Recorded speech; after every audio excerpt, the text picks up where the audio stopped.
আমি নিয়মিত নামাজ রোজা করার চেষ্টা করি, অন্তত করে এক ওয়াক্ত কোরআন শরীফও পড়ি, কিন্তু মাঝে মধ্যে এমন হয় যে আমার আবার নামাজ পড়তে ইচ্ছা করে না।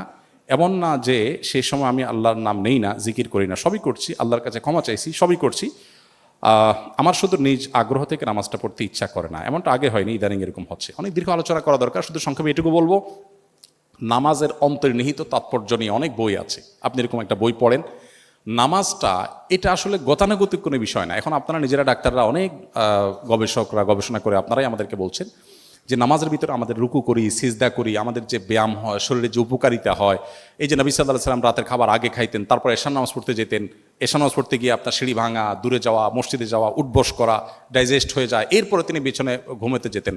পুরা সুন্নাহ লাইফস্টাইল হলো সুস্থ থাকার জন্য অন্যতম গুরুত্বপূর্ণ একটা বিষয়।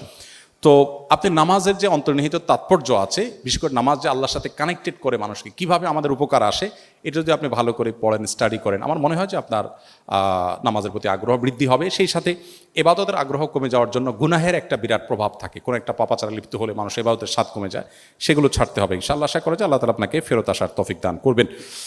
এরপরে প্রশ্ন হলো, যদি ঢাকার বাইরে যাওয়ার মতো মাহরাম না থাকে কিন্তু কোনো প্রয়োজনীয় কাজে ঢাকার বাইরে যাওয়ার দরকার হয়, তবে মায়ের সাথে যাওয়া যাবে কিনা?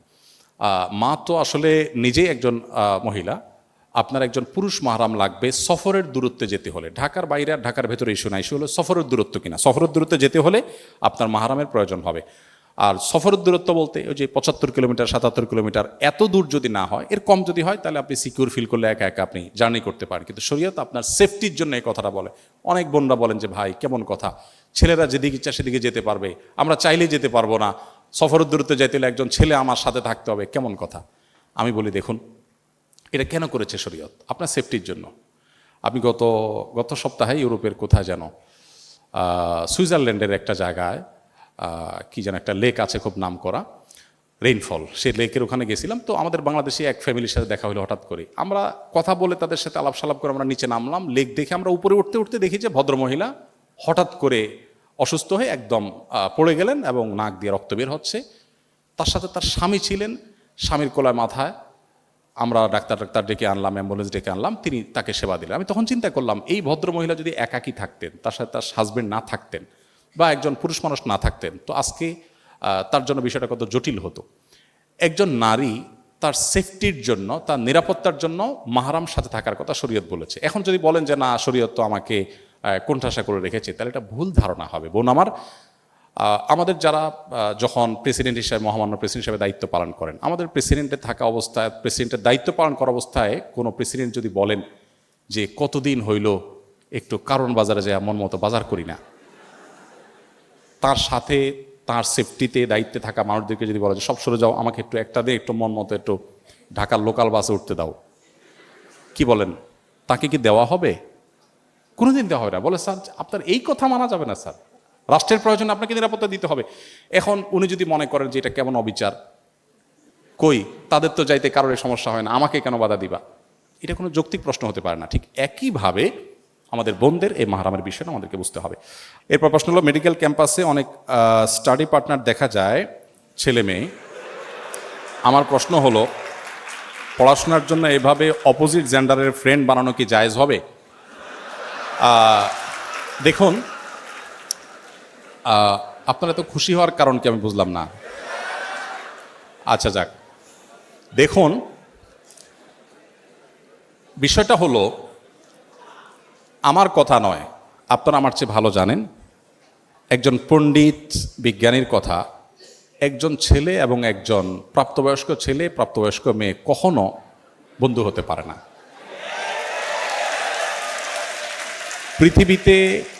পৃথিবীতে মানুষের তৈরি 10টা শ্রেষ্ঠ মিথ্যার মধ্যে একটা মিথ্যা হলো এটা। আপনি যদি বলেন যে না আমার কোনো অসুবিধা হয় না,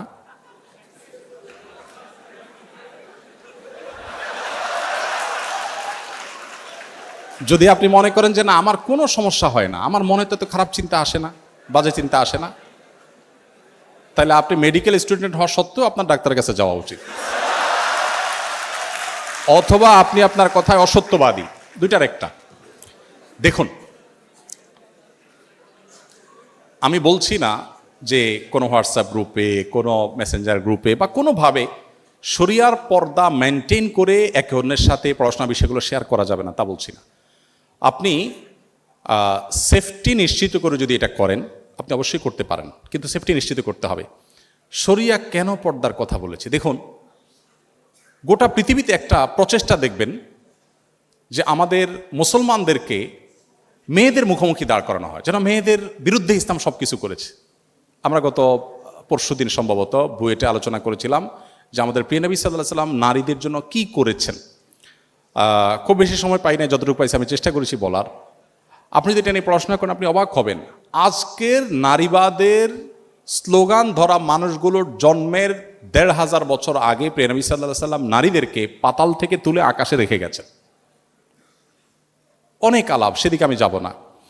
আমি শুধু এটুকু বলবো যে আল্লাহ রাব্বুল আলামিন যে বিধানগুলো দিয়েছেন আমাদের কল্যাণার্থে দিয়েছেন, আমাদের ক্ষতির জন্য দেননি। আমরা মানুষ তার বিরুদ্ধে নিজেদের বুদ্ধি থেকে অনেক কিছু এক্সপেরিমেন্ট করতে গিয়ে একটা সময় আমরা সারেন্ডার করতে বাধ্য হই। আপনি পশ্চিমে দেখেন, পশ্চিমা পৃথিবীতে দেখেন, নারীদেরকে ইসলামের মুখোমুখি করার চেষ্টা করা হওয়া সত্ত্বেও সেখানে ইসলাম গ্রহণকারী মানুষদের মধ্যে পুরুষদের চাইতে নারীদের সংখ্যা সবচাইতে বেশি। আজকেও দেখলাম অনেকগুলো কম্পিটিশন আমার বোনরা এগিয়ে আছেন। আমরা সুন্নাহ ফাউন্ডেশন থেকে যে কটা কম্পিটিশনতে বেশিরভাগ ক্ষেত্রে দেখি ছেলেদের চাইতে মেয়েরা এগিয়ে আছে। তার মানে ছেলেরা ফাঁকি ঝুঁকি বেশি করে, মেয়েরা তুলনামূলক একটু বেশি সিরিয়াস।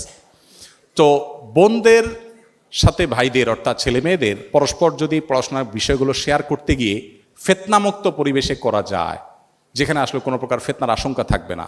হতে পারে সেখানে অনেকে আছেন, একান্তে একজন নাই, শুধুমাত্র একজন এবং একজন যদি হয়, অর্থাৎ একজন ছেলে একজন মেয়ে, তখন অন্টন আলাপ করতে করতে সেখানে নানাবিধ ফিতনার দিকে চলে যায়, নানাবিধ শয়তান মনের ভিতরে ওয়াসওয়াসা নিয়ে আসে। দিন শেষে আমরা মানুষ, গোটা পৃথিবীতে আপনি দেখেন এই উন্মুক্ততা এবং পর্দাহীনতার যে কালচার, এই কালচারকে যারা ডেভেলপ করেছে তাদের কোথাও মেয়েরা সেফ নেই, নিরাপদ নাই। আপনি এখানে যতই বলেন যে ভাই সবাই ভালো হয়ে গেলেই হয়, মনটাকে ভালো করলেই তো হয়, এই মুখরোচক অনেক স্লোগান আপনারা শুনতে পাবেন। এর চাইতে ভুয়া কথা, বোগাস কথা আরেকটা আপনি পাবেন না। কিসের মন ভালো করা? মন ভালো করলে যদি ঠিক হয়ে যায়, তা আমার প্রশ্ন হলো, আপনি ব্যাংক থেকে টাকা তুলে কেন ব্যাগে লুকায় লুকায় নেন? আমাদের চোর ভাইরা সবাই মন ভালো করলেই তো হয়ে যায়। সেখানে ওয়াজ কেন করেন না যে ভাই সবাই মনটা ঠিক করেন, কেন আমার টাকা ঢাকতে হবে, আমার টাকা আমি ওপেন নিয়ে যাবো, আপনি আপনাকে সেভ করেন, এটা কেন বলেন না? যাই হোক, এটা আমি দীর্ঘ আলোচনা যাব না। তো এই বিষয়টাকে মেনটেন করে আপনি করতে পারেন, সেটা ইসলাম আপনার জন্য জায়েজ রেখেছে। এরপর প্রশ্ন হলো, 22-23 বছরের একটা মেয়ে কোনো ছেলেকে পছন্দ করে বাড়ি জানানোর পর বাড়ি থেকে বলে চাকরি পেলে ওই ছেলের সাথে বিয়ে দিব। ছেলে মেয়ে এক বয়সের এবং ছেলের পড়াশোনা শেষ করে চাকরি পেতে অনেকটা সময়ই লাগবে। মেয়ে অনেকবার বাড়িতে বোঝানোর চেষ্টা করার পরও বিয়ের জন্য রাজি হয় না, বরং মেয়ের মা রাগ করে বলে নিজে নিজে বিয়ে করে নিতে। এমন পরিস্থিতিতে যদি মেয়েটা কাউকে না জানিয়ে বিয়ে করে তাহলে এটা জায়েজ হবে কি না? খুব কমন পড়ে গেছে নাকি? এত খুশি হওয়ার কারণ কি? বেশি কমন হয়ে গেছে? আচ্ছা, এ ধরনের প্রশ্ন প্রায় আসে। 10টা আসলে একটার উত্তর দেওয়ার চেষ্টা করি, তারপরে এটা গুরুত্বপূর্ণ বলতে হবে, খুব অল্প করে বলি। দেখুন, আল্লাহ সুবহানাহু ওয়া তাআলা বিবাহের দায়িত্ব দিয়েছেন অভিভাবকদের উপরে। আল্লাহ কোরআনে বলেছেন, ওয়ানকিহুল আয়ামা মিনকুম ওয়াস-সালিহিনা মিন ইবাদিকুম ওয়া ইমাইকুম। অভিভাবকদেরকে আল্লাহ অর্ডার করেছেন তোমরা তোমাদের অধীনস্থদেরকে বিবাহ দাও। নবী সাল্লাল্লাহু আলাইহি সাল্লাম বলেছেন, তোমাদের সন্তানরা যখন বিয়ের উপযুক্ত হবে, প্রাপ্তবয়স্ক হবে, তখন তাদেরকে বিয়ে দিতে দেরি করবে না। যদি করো, তারা যদি হারামের পথে পা বাড়ায় এবং সমাজে বিশৃঙ্খলা তৈরি হয়, অসুবিধা তৈরি হয়। সেদিন কোনো একটা ইউনিভার্সিটিতে এটা নিয়ে আলোচনা করার পর ভিসি মহোদয় আমাকে আলোচনার পর বললেন যে আপনাকে স্পেশাল থ্যাঙ্কস এই প্রশ্ন উত্তর দেওয়ার জন্য, কারণ প্রতিদিন এটার বিচার করা লাগে।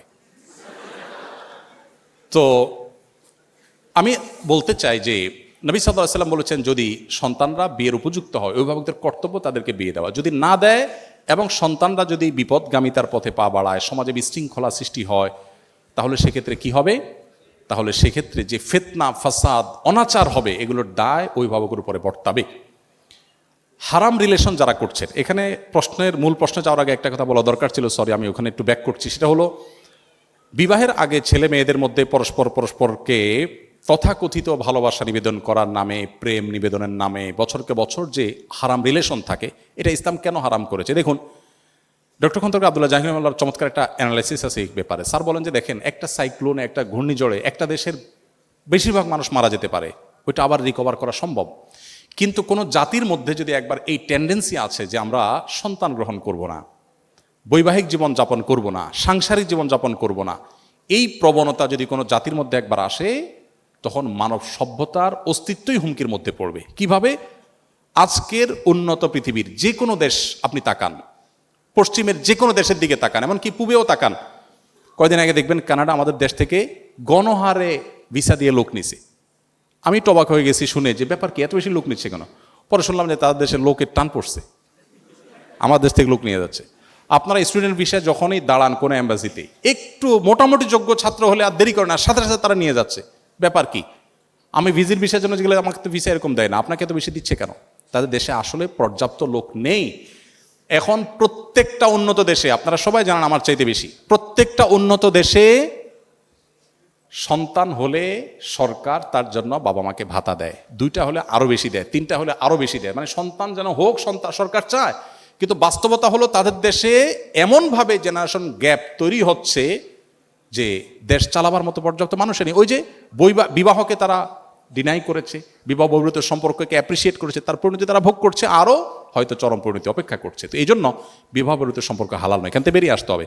অভিভাবকরা যদি বিবাহ না দেন তারা গুনাহগার হবেন। এখন আপনার অভিভাবকদেরকে আপনি বোঝাতে পারছেন না, কি করবেন? আমি বলবো, যদি পারেন অভিভাবকদেরকে আমার অফিসে নিয়ে আসবেন। যদি আপনি আনতে পারেন, আমি ইনশাআল্লাহ চাচা চাচিকে বোঝানোর চেষ্টা করব ইনশাআল্লাহ। আমি পল্টনের একটা হোটেলে গিয়েছি একটা প্রোগ্রামে, তো এক যুবক তার বাবাকে হাত ধরে নিয়ে আসছে আমার কাছে, এসে বলছে, হুজুর এই আমার বাপ অনেক বলছে বিয়ে দেয় না, একটু বলেন। আমি একটু লজ্জায় পড়ে গেলাম যে কত বেহায়া ছেলে, এভাবে মুখের উপরে বলে নাকি মানুষ?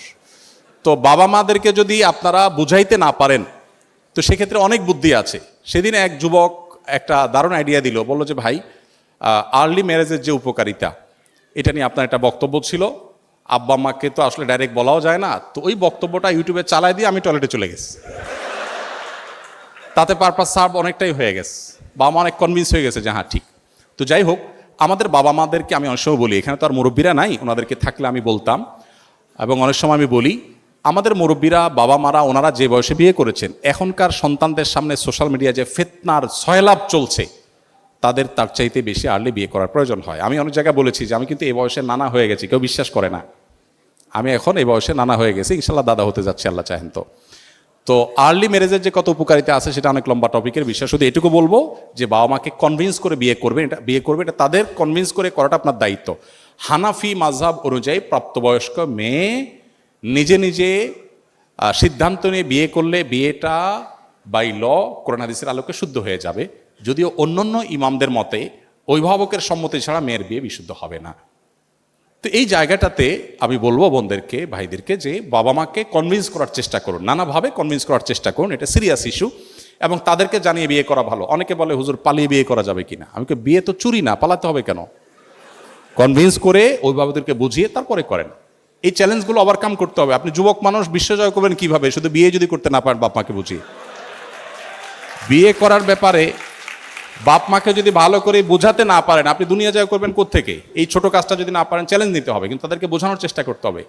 আর কত বুদ্ধি দেবো, একটা ছোট টিপস দিয়ে শেষ করি। এলাকার ইমাম সাহেব হুজুরের সাথে বাইল করবেন, হুজুরে ভালো করে চা নাস্তা খাওয়ায় বলবেন, হুজুর আমার আব্বাকে একটু এই বিষয়টা ভালো করে বুঝান, দেখবেন হুজুর ইনশাআল্লাহ কনভিন্স করে ফেলেছে।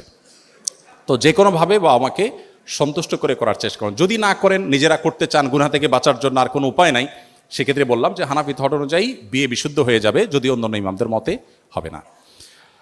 অনেক স্থানে, বিশেষ করে গ্রামাঞ্চলে দেখা যায় অনেক হুজুর চুরি যাওয়া বস্তু খুঁজে দেয়া থেকে শুরু করে অনেক গোপন জিনিস জিনের মাধ্যমে জেনে দেওয়ার প্রতিশ্রুতি দিয়ে থাকেন। এক্ষেত্রে এগুলো বিশ্বাস করা এবং কুফুরের সীমা কতটুকু, এটা সম্পূর্ণ নাজায়েজ একটি কাজ। ইস্তেআনা বিল জিন বা জিনদের সাহায্য নিয়ে এ ধরনের কাজ করা, এটাকে সারা বিশ্বের সব উলামা একরাম নাজায়েজ বলেছেন। অতএব এটি কোনো অবস্থাতে জায়েজ নয়।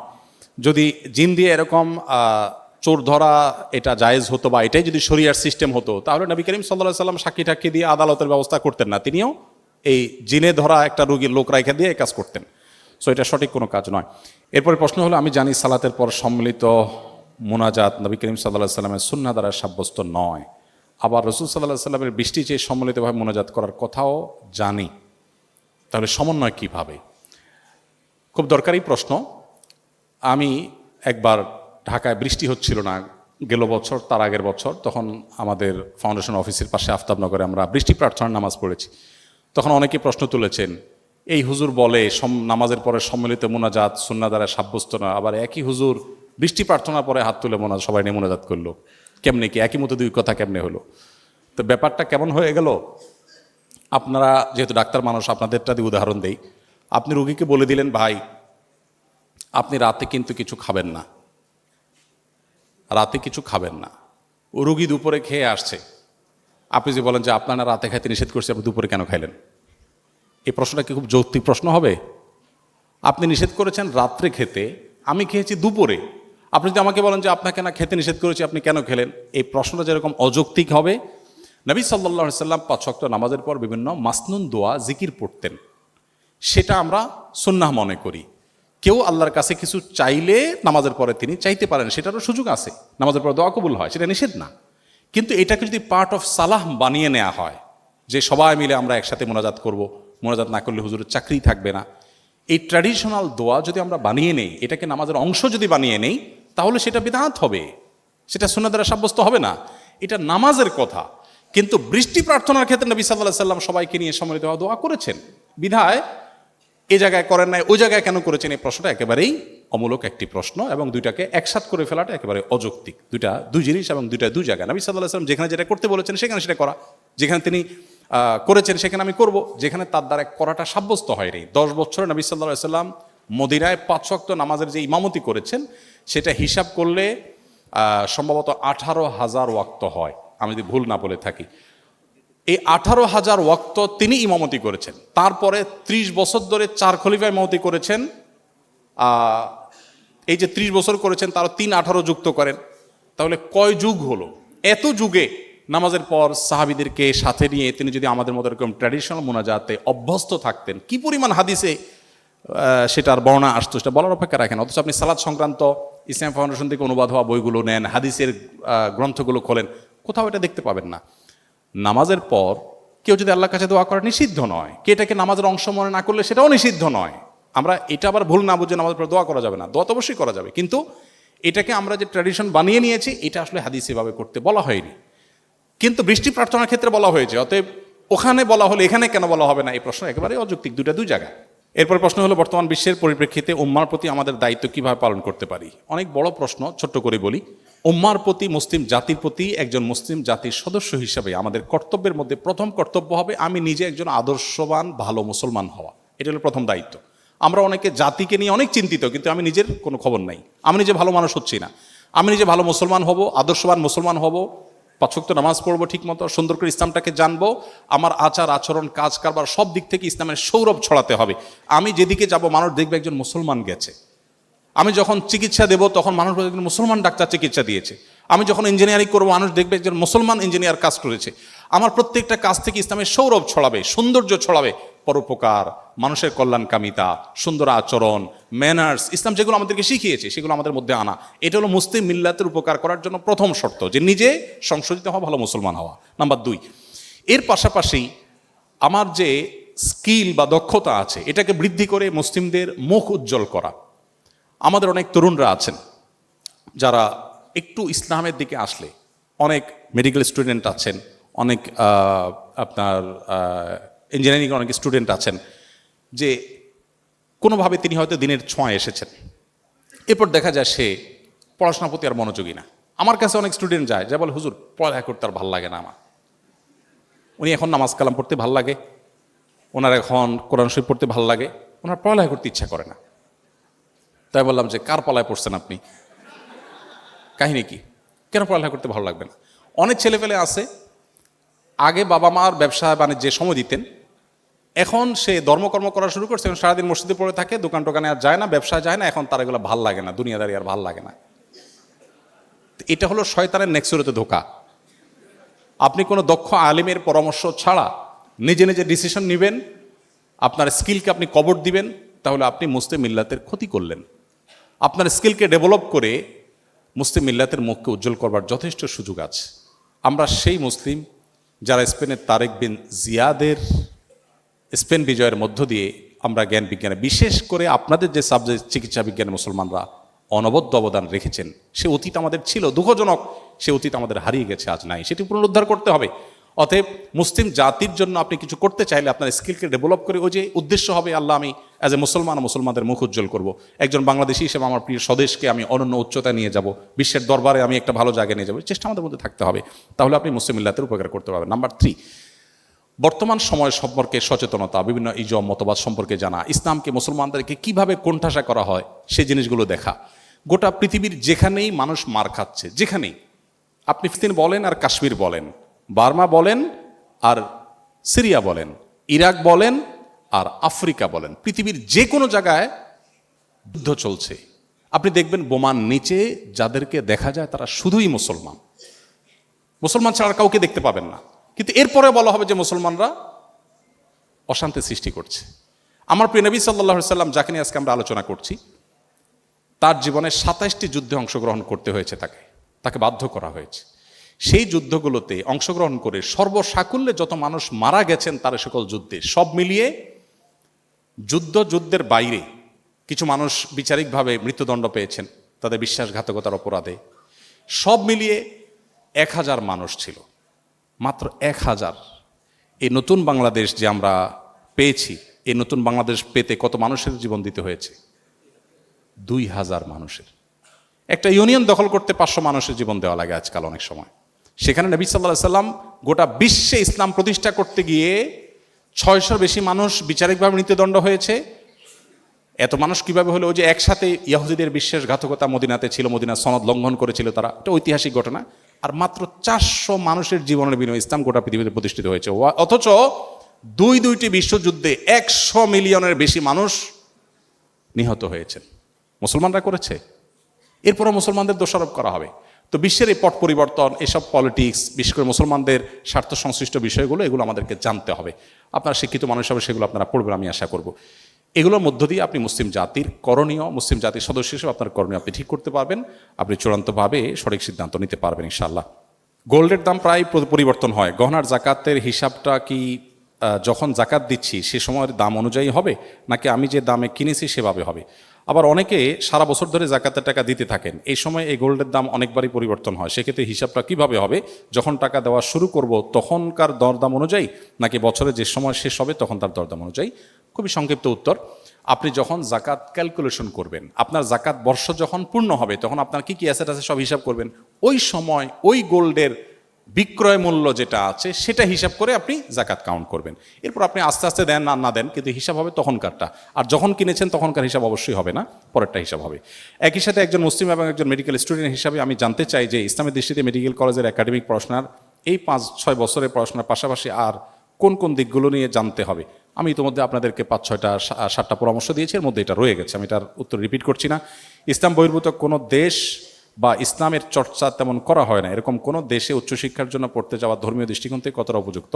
যেতে পারেন ধর্মীয় দৃষ্টিকোণ থেকে, তবে প্রতিকূল পরিবেশে টিকে থাকার মতো যথেষ্ট শক্ত সেফটি বেল্ট নিয়ে আপনাকে যেতে হবে। অর্থাৎ সেই প্রতিকূল পরিবেশে আপনার ঈমান যেন হারিয়ে না যায়, সেই পরিমাণ ইলম, জ্ঞান এবং ঈমান, তাকওয়া, শক্তি নিয়ে আপনি যেতে পারেন। যদি আপনি সেখানে হারিয়ে না যান, সেখানে গিয়ে মুসলিম কমিউনিটির সাথে থাকলেন, কানেক্টেড থাকলেন, এর মাধ্যমে আপনি হয়তো আপনার ঈমানকে ইনশাআল্লাহ হেফাজত করতে পারেন। যদিও দুর্ভাগ্যজনক বাস্তবতা হলো গেলে কেউ আর আসতে চায় না। আমি যখন সৌদি আরবে ছিলাম, আমার এরকম অনেক সুবর্ণ সুযোগ ছিল, সরকারি সুযোগ সুবিধা, অনেক লাক্সারিয়াস লাইফ লিড করার সুযোগ ছিল। আমি ডক্টর আব্দুল্লাহ জাহাঙ্গীর রহমানকে জিজ্ঞেস করলাম, স্যার কি করা উচিত? স্যার বললেন, দেশে চলে যাও। এখানে বসে হালুয়া রুটি খাওয়ার ভিতরে জীবনের সার্থকতা নেই, দেশে মানুষের জন্য কিছু করো। আলহামদুলিল্লাহ, স্যারের কথা শুনে আমরা চলে আসছি, একরকম আগুনে ঝাঁপ দেওয়ার মতো, কোথায় কি করব কিছুই যায় না।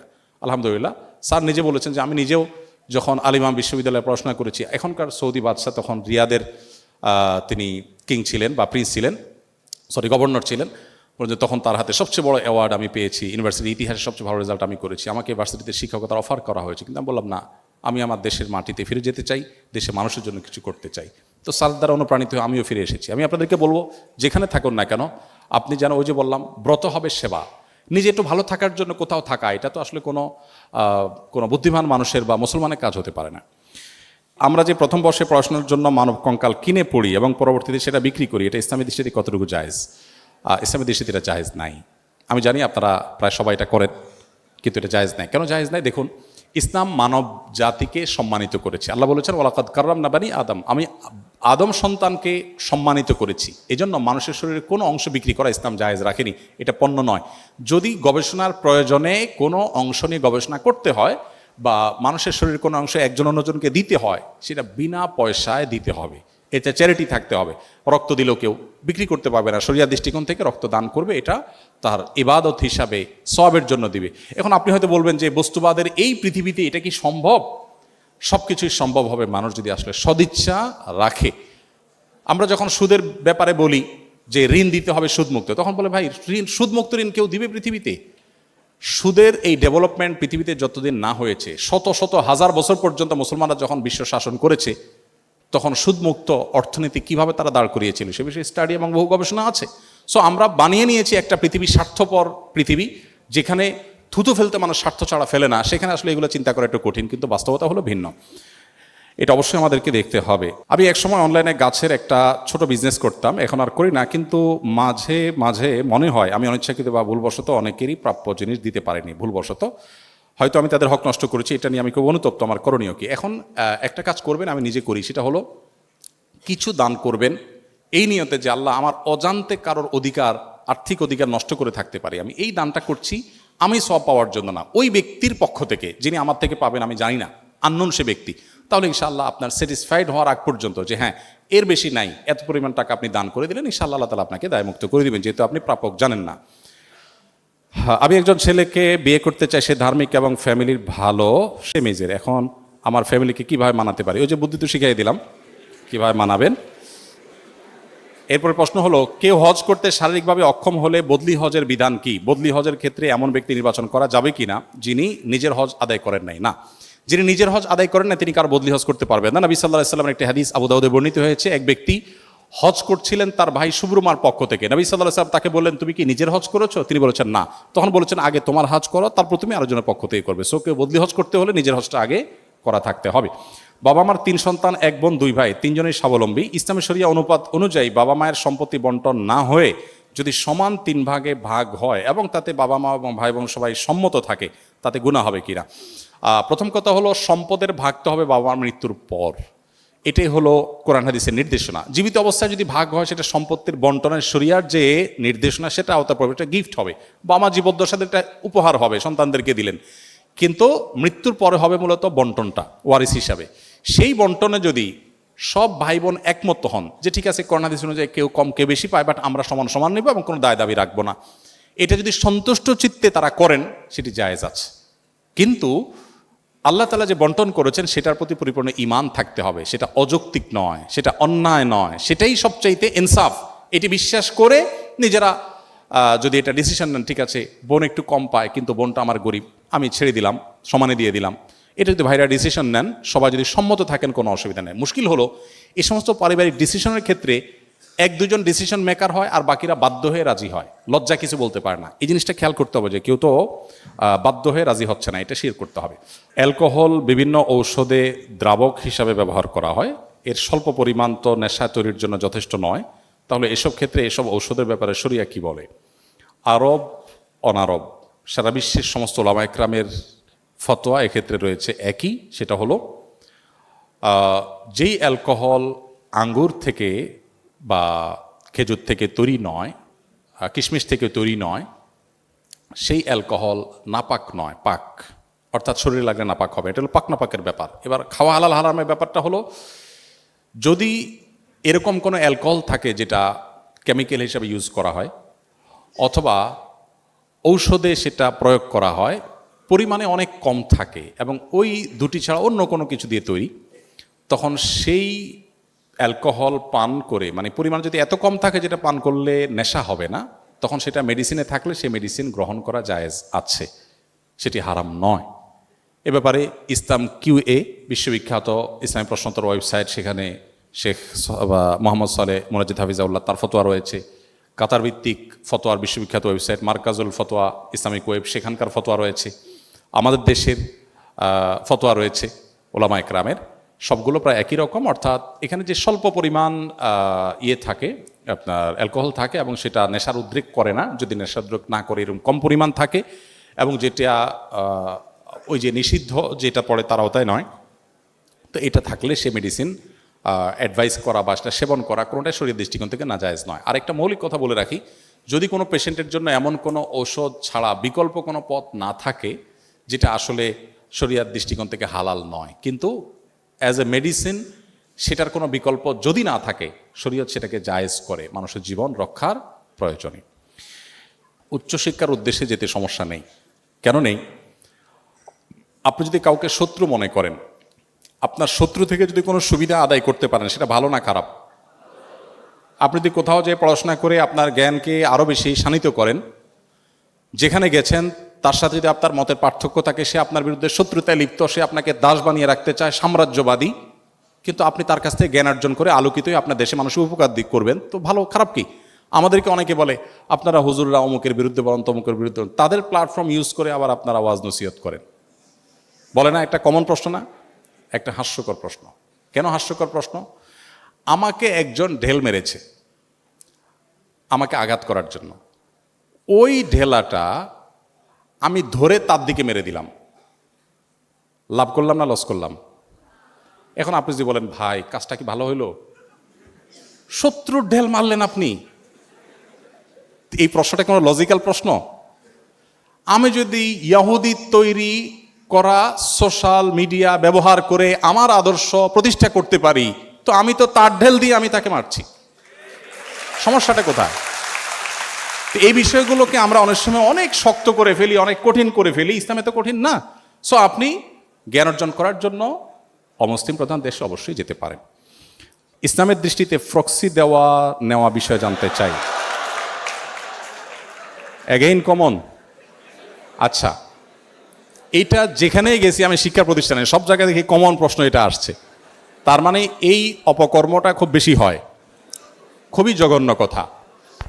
আপনি একজন স্টুডেন্ট অনুপস্থিত, আপনি আপনার দোস্তের হয়ে হাজিরা দিয়ে দিলেন, সে আসলে উপস্থিত না, তাহলে আপনি একটা মিথ্যার সাথে নিজেকে সামিল করলেন। কোন অবস্থাতে এটা জায়েজ হতে পারে না। এটা যে না জায়েজ এটা বোঝার জন্য তো পণ্ডিত হওয়ার প্রয়োজন নাই, কমন বিষয়, আমরা যে কেউ বুঝতে পারি। এই জন্য আমরা আশা করব যে এই জায়গা থেকে আমরা বেরিয়ে আসবো। আমরা জানি যে অনেক জিনিস থেকে বেরিয়ে আসার আমাদের জন্য চ্যালেঞ্জিং, কিন্তু বেরিয়ে আসতে হবে এবং চেষ্টাটা করতে হবে। প্রক্সি দেওয়াটাকে আমরা কোনো দোষে কিছু মনে করি না, বরং মনে করি যে আমার দোস্ত যেহেতু চাইছে সওয়াবের বিষয়ই হবে, একটা মানুষের উপকার করলাম। না, সব উপকার সওয়াবের বিষয় না। একজন মানুষ অনুপস্থিত আছে, আমি তার উপস্থিতির ব্যাপারে সাক্ষ্য দিলাম, মানে আমি মিথ্যা সাক্ষ্য দিলাম, খুব ডেঞ্জারাস একটা বিষয়, কবিরা গুনাহ, হাসির বিষয় না, সিরিয়াস। এই জন্য যাদের অভ্যাস আছে, ভাই আমি একটু অ্যাবসেন্ট থাকলাম, অ্যাবসেন্ট থাকার কারণে আমার একটু ক্ষতি হলো, সেই ক্ষতি একজন মুসলমানের কাছে অনেক উত্তম ওই ক্ষতির চাইতে যে ক্ষতি করে তার জাহান্নাম ত্বরান্বিত করে, জান্নাত থেকে সে দূরে সরে। একজন মুসলমান আদর্শিকভাবে এরকম দেউলিয়া হতে পারে না। আমাদের এই দেশটাকে দুর্নীতিমুক্ত করবার জন্য সৎ মানুষ দিয়ে দেশটা পরিচালিত হবে, শাসিত হবে, সেটা আমরা স্বপ্ন দেখি, নতুন বাংলাদেশের স্বপ্ন দেখি। কিভাবে হবে? আপনি যদি স্টুডেন্ট লাইফে প্রক্সি দেন, আপনার যদি জন্ম তারিখ কম বেশি করে দেন শুধুমাত্র বেশি দিন চাকরি করার জন্য, অসততার উপরে ভিত্তি যদি থাকে আপনার কেরিয়ার, আপনার স্টুডেন্ট লাইফ, আপনি চাকরি জীবনে কি করবেন? এই জন্য সততার প্রশ্নে একজন মুসলমান কখনো কম্প্রোমাইজ করবে না, যে না সততার প্রশ্নে আমি কম্প্রোমাইজ করবো না, তাতে দোস্ত না খাওয়া না খাওয়া, আমি আমার জায়গায় থাকবো। আল্লাহ আমাদেরকে সেরকম মেরুদণ্ডওয়ালা মুসলমান হওয়ার তৌফিক দান করুন।